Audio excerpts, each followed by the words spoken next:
Hey everybody, welcome into another episode of WSAZ Sports Plus. I am Joseph Payton, but I'm not by myself today. You know, it is August.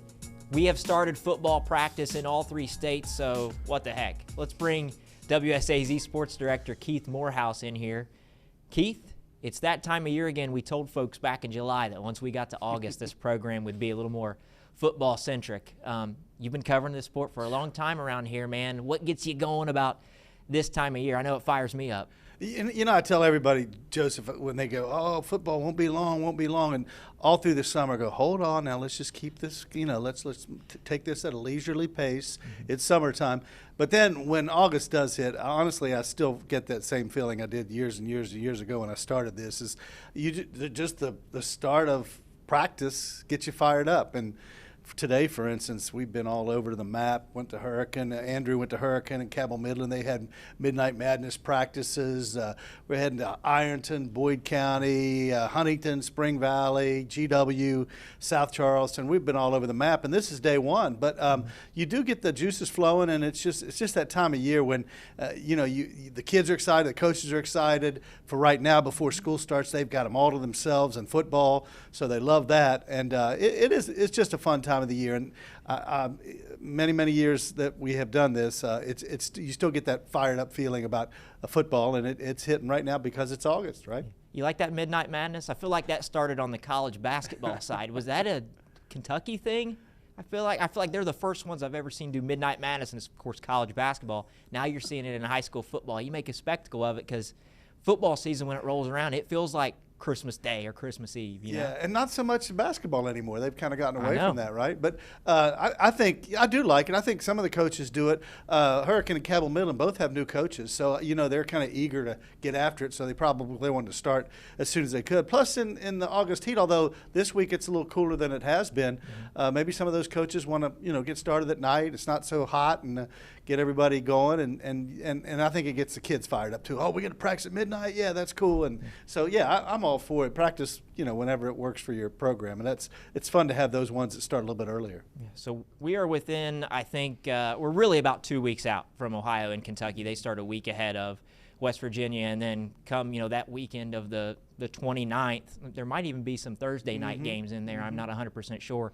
We'll have all 3 states rolling. And there are some changes, at least as it pertains to postseason format, classification structure. Of course, that was a big topic of conversation in West Virginia last year. Let's talk about what's new in West Virginia, because the WVSSAC, really back in the spring, in the wintertime, decided we're going to take a look at the way that we classify schools, and we're going to eliminate some things and really simplify it. So now it's just all about your student population and how many kids are in your school, right? How do you feel about that? Because I know it was such a topic of conversation last year, and it feels like it's a little more self-explanatory than it was. First of all, kudos to the SSAC for saying, hey, this didn't work as well as we wanted it to last year. There were complaints from programs and coaches. You remember there were court cases going out there. It was a mess. Now, having said that, to me, I didn't think that 4 classes were necessary in a state like West Virginia. It's kind of losing population. But once they decided to go to it, they looked at the format and looked at the formula and said, this isn't working. So the fact that they got back together and then decided to do it with this numbers game, and it doesn't take in the socioeconomic factors, which really was a lot to digest for schools, coaches, administrators. And so now with the numbers game, one thing I do like is I see last year there were 16 teams in Class 4A, which means every team made the playoff, and now they have 20. So there's a little more balance there. The numbers seem balanced, 350 to 351 to 625 to 1,050. So it's based strictly on enrollment, which that's fair. And then some of the classes saw teams go down, some of them saw teams go up, but there hasn't been a whole lot of movement.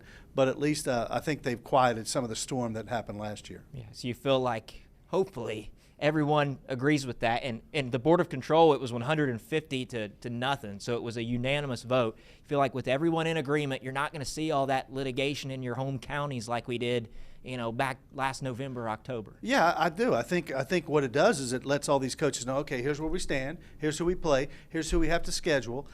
So I do think it gives them a little clearer, definitive about, hey, what's this going to look like? I do still now. One of the other things about going to 4 classes, I think it makes it really difficult in Quad A is to schedule teams close by.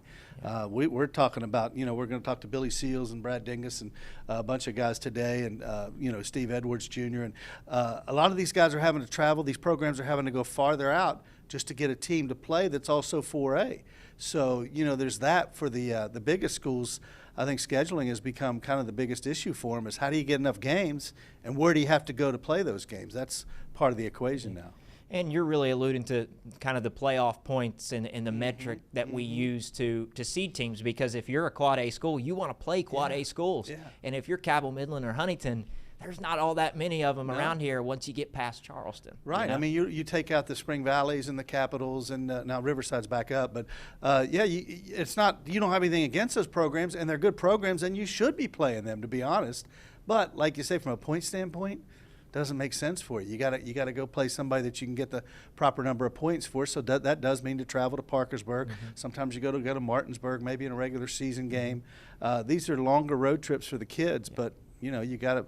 It's a numbers game, literally, and you got to try to put up the best numbers you can to get into the playoffs. And of course, we're on here talking football. This new classification structure does pertain to other sports. So just for the record, volleyball, football, cheerleading, girls basketball, boys basketball, baseball, and softball will also be operating in a 4-class system and based on student population, the number that's in there. So with that being said, there is some movement, more up than down, but you have some schools that went from AAA up to Quad A. Buckhannon Upshur, Oak Hill, Preston, Riverside. Anything about those schools that jump out to you? Or, when you talk about classification, there are some schools that kind of have a certain reputation where people are like, oh, no, are you kidding me? Do you see any of that there? Yeah, I mean, I see the competitive balance, for these teams, it's going to be hard. I mean, they're moving up to the big leagues, and for Riverside, obviously, they've had some great players over the years, but now to jump up to 4A, that does, however, give teams in the Huntington-Charleston Metro a closer team to play that is 4A, so that's a good sign. Preston, way out up toward Morgantown, that's a big jump for them and for Oak Hill. Buchanan Upsher's been a good program for a long period of time too, so they may be able to assimilate pretty quickly. But this is a big jump for all 4 of these schools, I think, and their coaches would tell you that too. Yeah. How about let's go down to AAA. The schools that are bumping up from AA up into AAA, we're talking about Chapmanville Regional, Nicholas County, and Pikeview. Of course, you always want to be the largest school in a smaller classification. You don't want to be the smallest school in a larger classification. So if you're Chapmanville, Nicholas County, Pikeview, you're probably thinking, man, we just missed the cut, right? Yeah, it's going to be a harder road, and they know that. I mean, to get into those playoffs, now, like you mentioned, now you're at the bottom in numbers-wise, but those are really 3 very competitive schools, and they've always pretty good at football. So you got to give some credit to them for saying, look, we'll go play them. We have to go play them now. There's no choice. But, Chapmanville's got a great athletics program. The Grizzlies are good. Pikeview, pretty good too. But that is, again, like you say, that's a big slap in the face, a big, cold shower saying we got to get ready quick because – the price of poker just went up, as they say. Yeah, no kidding. I like the way you put that there. How about one school that went down from AAA, Berkeley Springs, now be playing in AA.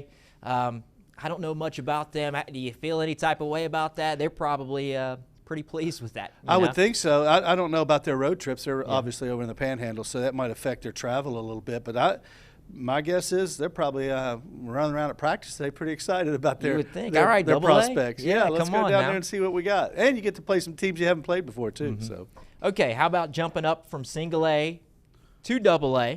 Doddridge County, Petersburg, Riverview, Summers County, Tyler Consolidated. Again, you'd probably rather be a single A team, but here you are jumping up and you've got larger schools, which, I mean, you are talking about schools that are relative in size, but larger than what you would be playing down in single A, and that's something that these schools will have to reckon with. Yeah, and then you wonder also, Joseph, does it have to be, do you have to get your numbers up? If you're playing more physical teams, which ideally you kind of are when you're playing teams with more players, more numbers.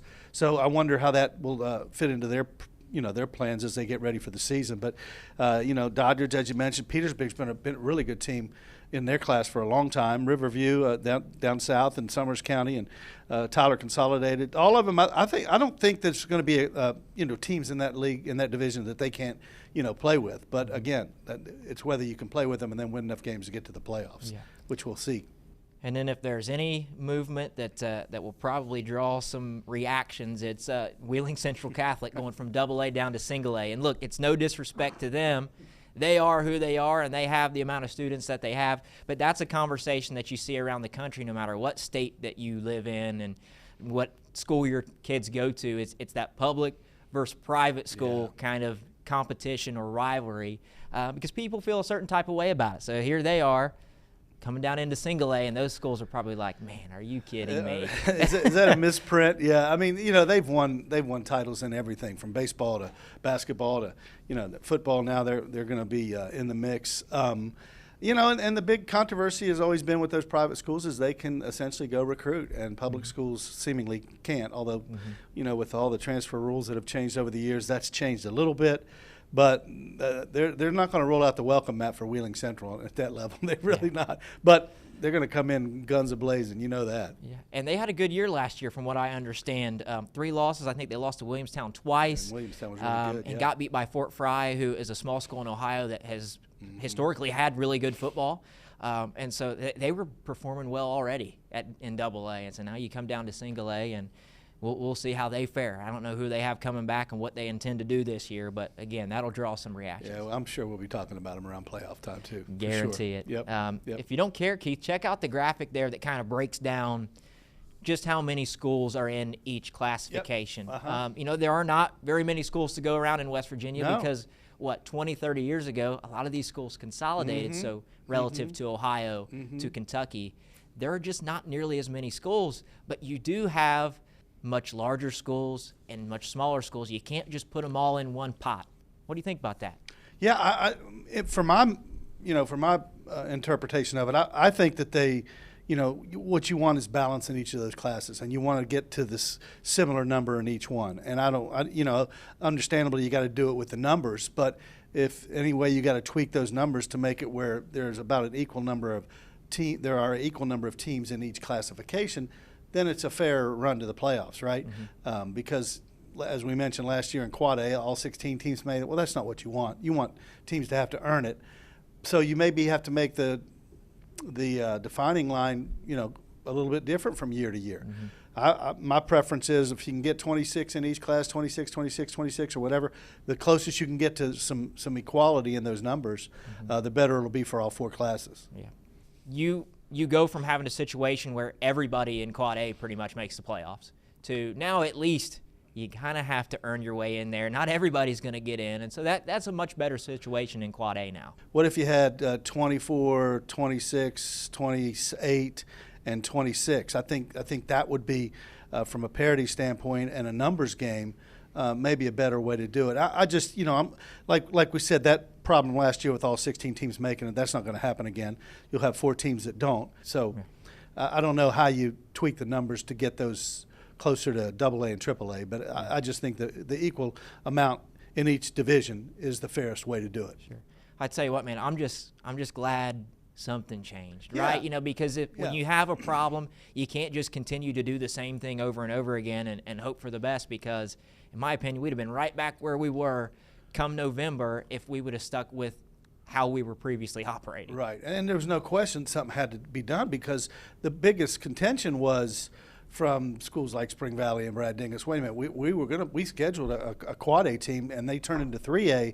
Well, we shouldn't be penalized on points, and that was where they kind of opened up the Pandora's box. Was when, wait a minute, now we're playing a team that we are not going to get as many points as we thought we were, although it's the exact same team we scheduled. So yeah, kudos to the SSAC for looking at it, analyzing it, and getting the experts and the head coaches and the administrators together and say, hey, how can we make this better? And it looks like they've taken a big step to do that. Yeah, and you want to avoid that again, because remember that last year, man, it was like for a moment you didn't know if we were going to have it, period. Luckily, we had, a week delay, and we started a week later, but you just didn't know. It reminded me of the COVID year. Now that's 2020, and now we were doing this in 2024, and it was like, man, and I always think about, what about the kids? I mean, that's what we're doing this for, right? These kids work their butts off and go out in the heat and practice, and they live for Friday nights, and we took one of those away from them. So in the end, the adults have to get together and make the best decision for kids, and I'm glad they've done that. Yeah. Well, on this next episode, we will have Wayne Ryan, or at least that's the plan. We're going to talk to Wayne Ryan, the new executive director of the WVSSAC, and kind of get his take on it. I mean, of course, we're not here to pile on the SSAC. We're happy that something changed, and all 150 members of that board of control said, yeah, we're in on this and we're on the same page. So I'll be interested to kind of hear his thoughts and maybe the method behind the madness and how he sees this thing moving forward, because who knows, we could find some new problems or some new things that worked really, really well this year that we're not even thinking of right now. Right, and that's the beauty of, why you have the experts and the administrators. They get together and they say, hey, how can we make it better, no matter what it is, what sport? So, giving the kids the best opportunity and on the best, most level playing fields is what high school is all about. So the fact they adjusted it and, wanted to fix it and tweak it, kudos to them, and they'll continue to keep looking at it, but this looks like a fairer way to do things than it was when they first started, which obviously had some glitches in the system. Certainly some glitches, and hopefully we'll avoid those, and we'll be good to go. Play ball, right? Want to move on to Ohio because look, West Virginia wasn't the only one where people had certain opinions about playoff formatting and all that sort of thing last year. Ohio, since COVID, really has been operating under a system where each region got 16 teams in the playoffs. Now, that sounds great at first because, hey, more teams get to go play ball and have a chance, right?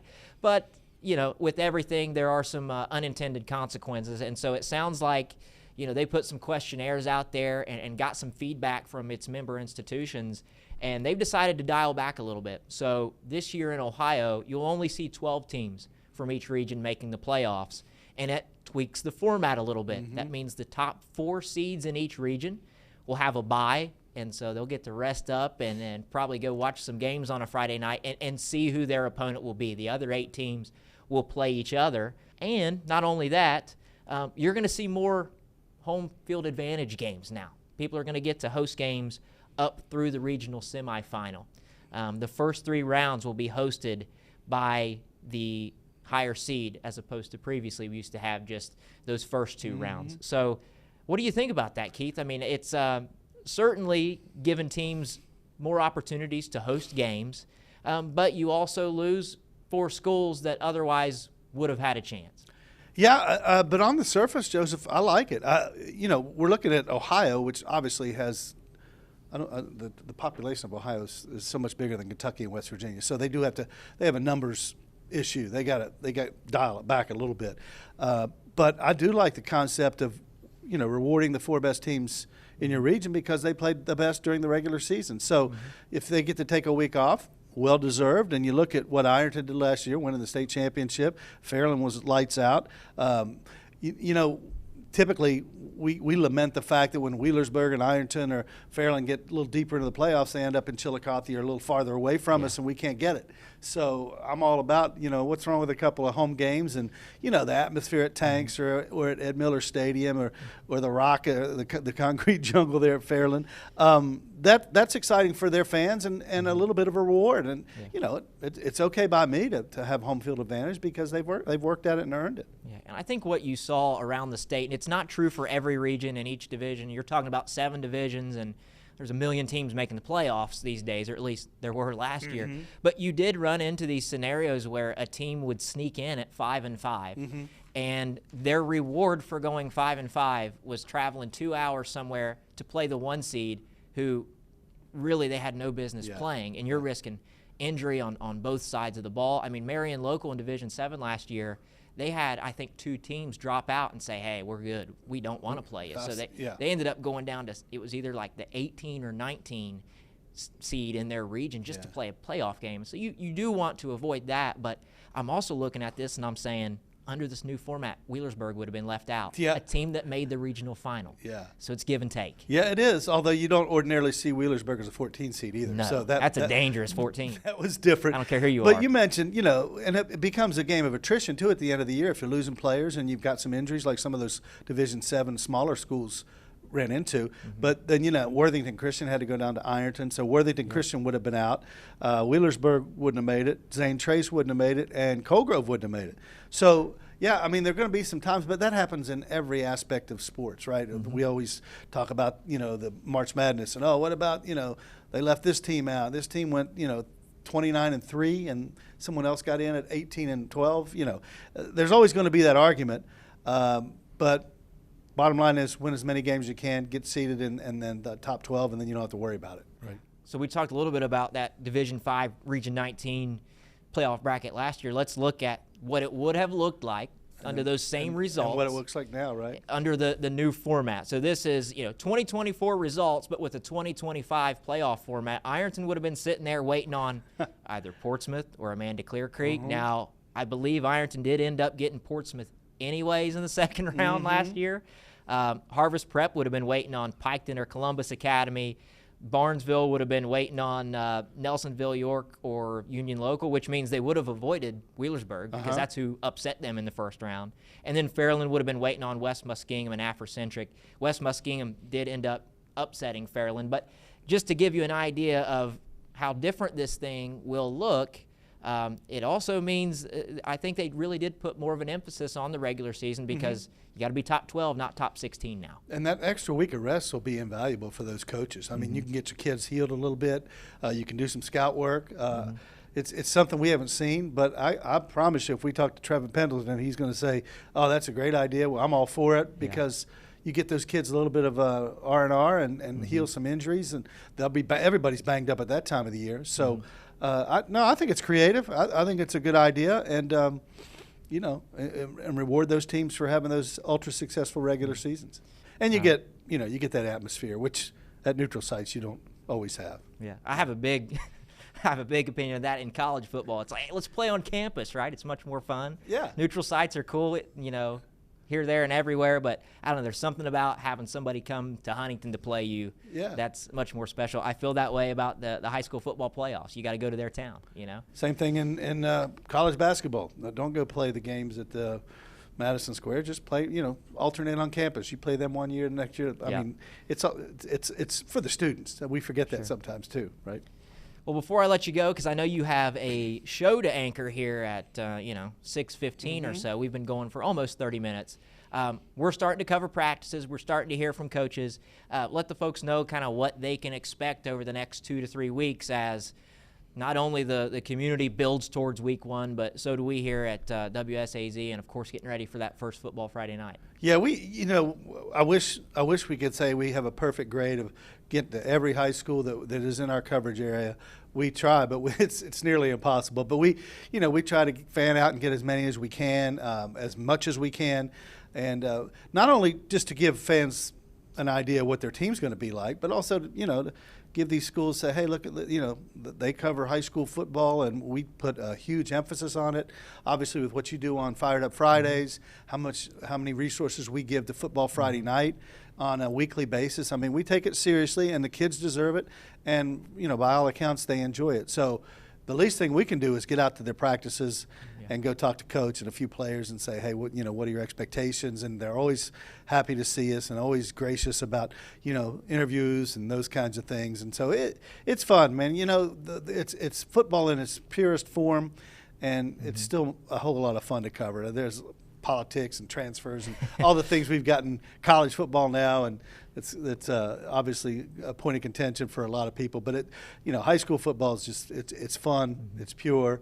We have so much fun doing it, and those Friday nights are irreplaceable. Those are as fun as it gets. Yeah. I know we've still got some hot weather coming, but man, I woke up, I think it was Thursday morning last week, and oh man, you could feel it. I was like, it's August 1st now, isn't it? You can almost hear the bands play if you close your eyes, right? Yeah, I'm ready to rock and roll for it, man. Like I said, we've got some preview shows that we'll have you on here. Jimmy's going to join us. Even Andrew Colgrove, people know what kind of character that guy is on Football Friday night, and we need to kind of pull the curtain back for all of you and let them understand just what that guy does each Friday night. So we've got some things in store for you to get you ready for the high school football season. We'll also be talking college ball this year, too. We're going to use this space to talk the Herd and the Buckeyes and the Wildcats and the Mountaineers and Bobcats and whoever else we may need to talk about. So, Keith, appreciate you joining us, man. This will be fun, and we'll certainly get you back up here soon. Thanks for having me, Joseph. I appreciate it. Look forward to the season. Cool. All righty, man. All right, if you enjoyed this episode, we want to remind everybody to please go and like, subscribe, comment, follow on all of our social media platforms. It's pretty easy to find us. It's at WSAZ Sports Plus on pretty much everything. TikTok, Twitter. You can find me on Facebook. You can find Keith on Twitter. I'm on there too. Jimmy's on there. Andrew's on there. And also, if you are a podcast listener, if you're listening to the audio right now, hey, appreciate you. If you're watching us on YouTube or on the WSAZ app right now, you can always go back and listen on podcasts. It's pretty easy. Download Spotify or the Apple Podcast app on your phone. Hit subscribe. It's going to notify you every time a new episode populates. So it's pretty cool, free, doesn't cost you anything, and we just want to make sure that we reach you in as many places as possible. So appreciate you all for joining us on this episode of WSAZ Sports Plus. We'll see you same time, same place next week. For now, this has been WSAZ Sports Plus.